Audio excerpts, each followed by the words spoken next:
So this couple comes in together to buy an engagement ring, and they had a budget of about $20,000, which is a lot for an engagement ring. But the ring that she happened to pick out was about $35,000, which is a lot of money. And she was really adamant about picking it, and he was kind of reserved, like, it is a lot of money. But she's like, no, if you love me, you'll buy it, yada, yada, yada. And he's like, you know what? You're gonna be my wife, the mother of my kids, whatever makes you happy. So after they finally decide, I pack it up for them. I'm like, here you go. Have a great marriage. Have a great life. Goodbye. About 3 weeks later, the fiance comes in, and I'm thinking she just wants to get the ring size or something. And she's like, can you guys take out the diamond and replace it with a cubic zirconium? Cubic zirconium is a very cheap substitute for a diamond. So I was like, yeah, we can do that, but just give us 2 or 3 days. So she leaves, and I call her fiance because I was like, oh, this is really suspicious. And he had no idea that she came into the shop or that she was coming in. So he calls me 2 days later, and he finds out that she was going to break up with him. She would have kept that diamond, and she would have given him the fake one. He would have returned it, and he would have gotten no money back. This client hasn't been able to get her nails done in over 3 months. She recently went through something traumatic, and she let me share her story. So she was dating this guy for 5 years when they decided to get married. He was an accountant and had a business. My client noticed that he would buy expensive things like designer shoes and cars, but when she tried questioning it, he would just say that his business was doing well. Soon after the wedding, she found out he'd been cheating on her for years, so she packed all of her stuff and left. When trying to withdraw money one day, she found out he cleared out her savings, money that she spent years working for. Turns out he was never actually an accountant. He never even graduated college. To make matters worse, she lost her job due to COVID within that same period. Over the past few months, she had to find a new job, a new place to live, and a way to cope with all of this. She said doing her nails brightens up her day and gets her mind off of this craziness. Remember this client who got screwed over by her ex? Well, she came back for an appointment with more stories. After getting somewhat back on her feet, she decided to take a much-needed getaway to visit her best friend up in New York City. She thought she could turn to her friend for guidance and support, but she was wrong. After moving to New York City, her friend changed. She became mentally and emotionally abusive both to herself and others. My client had a rude awakening when she was left outside in a city she didn't know, while her so-called best friend got high on horse tranquilizers with a complete stranger. After all of that, my client stuck around to see if she was okay, just to find her strutting down her rooftop ledge, threatening her life. She was ready to end the friendship, but realized her friend needed more help and support than she ever did. Story time. A girl named Akira Kendrick sent me this story, and the background of it is that her dad was very abusive to her mother, and her mother got custody of Akira, and her dad was not happy about that. Anyway, so Akira was with her aunt and her cousins at her grandmother's house, all on her mother's side, and her dad stops by to say hello.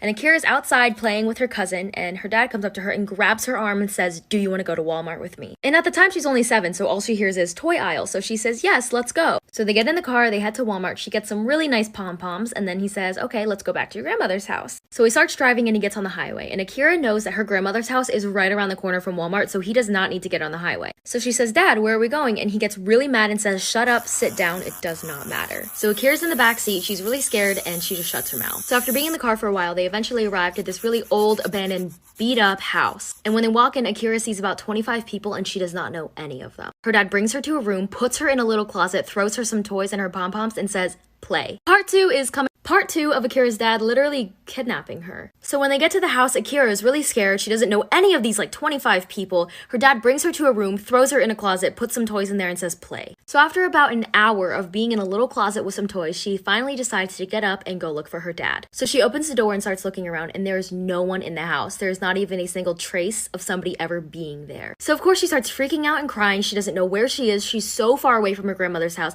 and she doesn't have a phone. And so eventually, after 3 hours, she hears somebody. She looks up and her dad is standing there, and he says, come on, let's go, the cops are outside. So basically, Akira's aunt called the cops and they had a search warrant for him. They ended up finding her dad and they said to him, if you don't take us to her, you will go to jail. And obviously, from what I just said, he finally took them to her at this random old abandoned house, and they found her. And they ended up putting him in jail anyways, because why not? 2 years in jail and 1 year on probation. Don't steal children, people.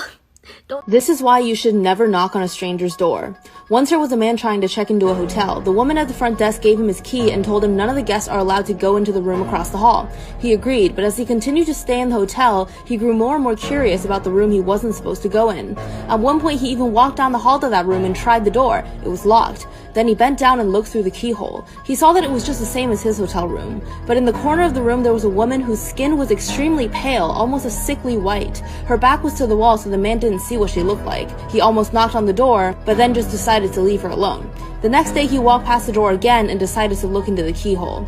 This time, there was no hotel room and no woman. It was all just red. He thought that this seemed really strange, so he went to the front desk and asked about the room. After insisting on an answer, the woman at the front desk told him, "A long time ago, a man killed his wife in that room, and her ghost is still there. But these ghosts are not what you might imagine. They're completely white all over, except for their eyes, which are red."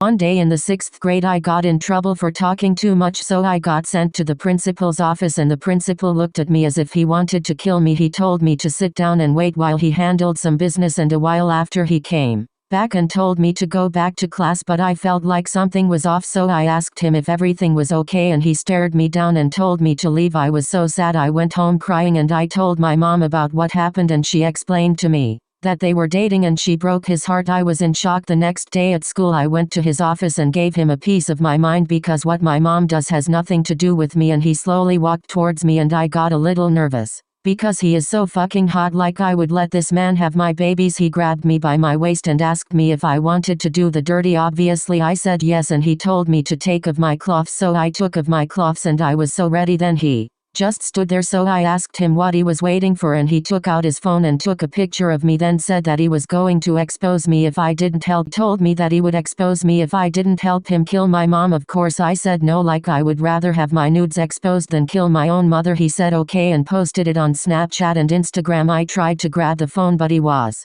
way too strong. Nobody from my school saw my nudes yet because they make us put all our phones in a bin until it's time to go home. The whole day at school I was panicking because I know when I go home my mom would beat my ass and tell the whole fucking family. I take the bus home and everyone uses their phone on the bus. I was so fucking scared, like I've never been so scared in my life. I was sitting next to my friend Rachel when this boy named Carlos looked at his phone with shock, so I knew for sure he saw my nudes. This motherfucker showed the whole fucking bus and him and his homies were all laughing at me, so I broke the boy's phone and jumped out the bus and walked home like a boss. On my way home I saw the principal at my I'm getting home I saw the principal at my front door. Yes, my fucking front door. As soon as I saw him I hid behind a tree so he wouldn't see me. Then I remembered he asked me to help him kill my mom, so he's definitely here to do it himself. My first intention was to call my mom and tell her that her ex was here to kill her and she needs to leave, but I knew she wouldn't believe me, so I took matters into my own hands. I ran up to the principal screaming and I straight up beat his ass. He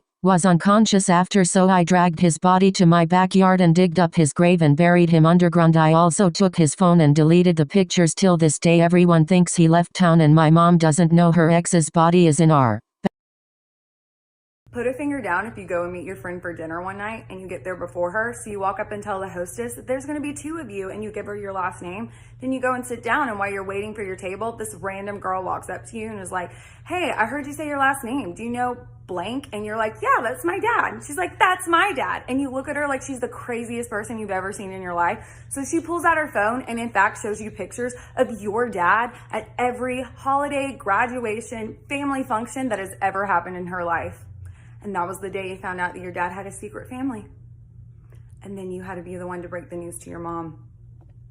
Story time about how I did the dirty with a celebrity. Disclaimer, this is not my story time. I've been modeling for the past 2 years, specifically on Instagram.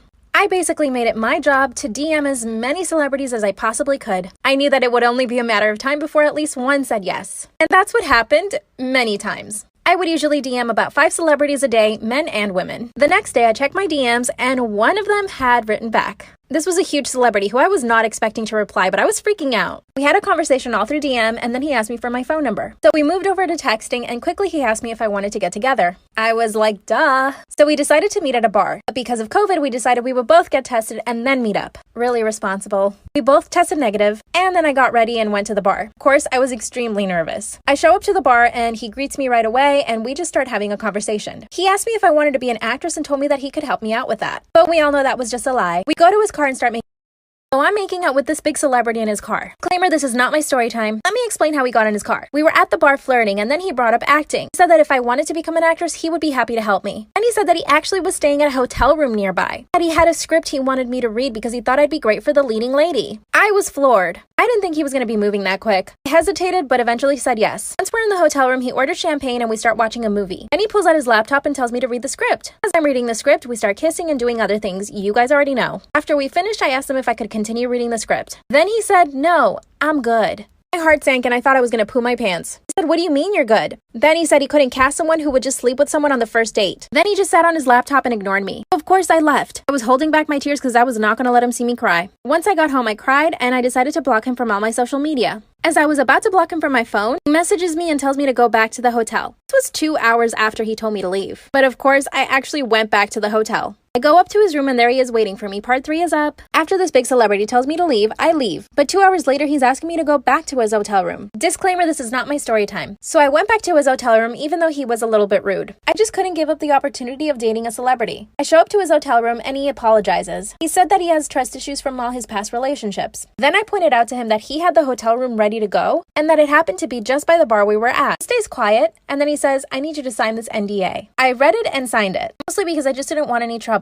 Then he says, "Hey, I want to order dinner for us. What do you want to eat?" Then he said he wanted to wine and dine me. He said that he liked me, but the whole NDA thing really threw me off. We ended up watching a movie and then I go back to my place. The following day, he calls me and asks me if I want to hang out again. We had lunch and then I told him I had to go home. He's been asking me out ever since, but I don't know. I kind of get a bad feeling from him. What do you guys think I should do? He is a celebrity.